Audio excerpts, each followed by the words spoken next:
Aujourd'hui, on va parler du cadre juridique d'exercice d'un médecin dans le privé. Jingle.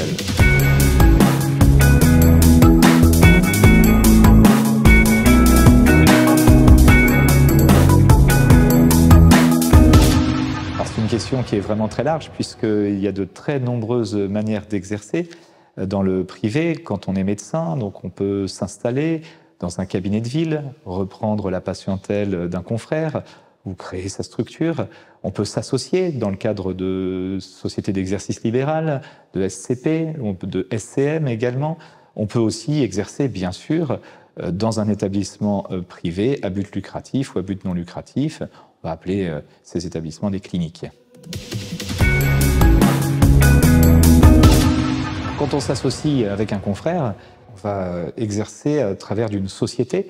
Et le contrat qui va lier les associés au sein d'une société sont les statuts. Donc il faut évidemment procéder à une relecture très attentive des statuts et également d'éventuels pactes d'associés qui vont prévoir les modalités d'exercice, les modalités de rémunération, l'organisation du travail. Et il va falloir être particulièrement vigilant sur les modalités de sortie, les préavis en cas de retrait. Puis un point d'attention particulier, c'est les éventuelles clauses de non-réinstallation qui empêcheraient finalement le médecin qui s'est associé de se réinstaller dans un périmètre où il pourrait faire concurrence à ses anciens associés. Bien sûr, il faut faire relire ces contrats, que ce soit les statuts, le pacte d'associés, ou c'est fait rédiger par un conseil juridique qui va pouvoir éviter les choses trappes et attirer l'attention du client sur sa situation et son projet, sur un certain nombre de points de vigilance.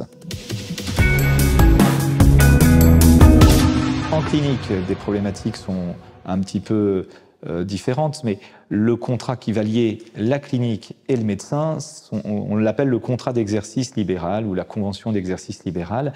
Elle va prévoir les modalités d'exercice du praticien, qui est indépendant, mais qui va exercer dans l'établissement, dans la clinique.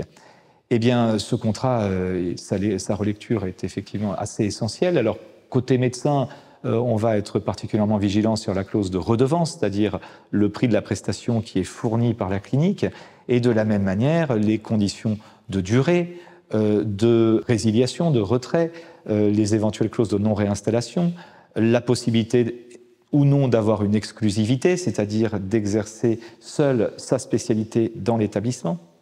Et puis côté établissement de santé, côté clinique, de la même manière, on va être très attentif à ces différents points et souvent aussi, on va préférer concéder des contrats à des médecins individuels et non à des sociétés de médecins, car le risque sinon, c'est de ne plus pouvoir maîtriser les médecins qui exercent au sein de l'établissement, ce qui est un point très stratégique.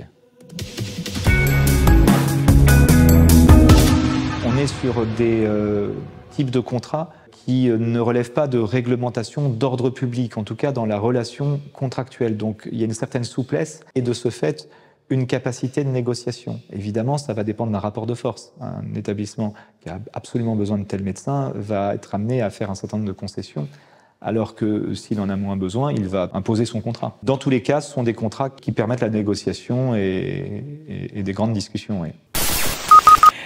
Eh bien, cette vidéo est terminée. Merci de l'avoir suivie jusqu'au bout. N'hésitez pas bien sûr à me contacter si vous avez des besoins, notamment de contrats dans le cadre de l'exercice professionnel du médecin.